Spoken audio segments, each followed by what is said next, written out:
చూస్తే మనకి నార్మల్ గానే ఉంది కదా అనిపిస్తుంది. కానీ ఇది ఒక engineering Marvel. Single stoned and perfect alignment తో 16th సెంచరీలోనే బిల్డ్ చేశారు. Welcome to beyond the books.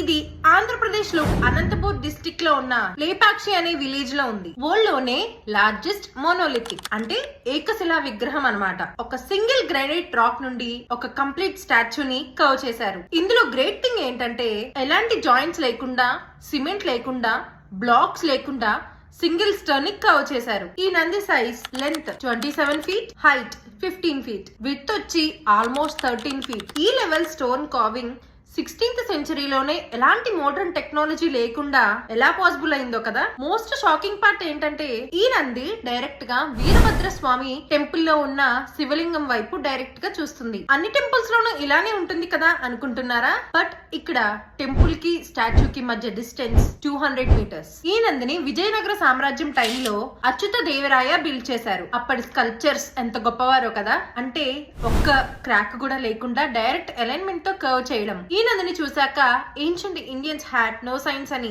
చెప్పగలమా? Let me know in the comments. ఇలాంటి హిడెన్ అండ్ ఇంట్రెస్టింగ్ ఫ్యాక్ట్స్ గురించి తెలుసుకోవాలంటే మన ఛానల్ ని సబ్స్క్రైబ్ చేసుకోండి. జై హింద్.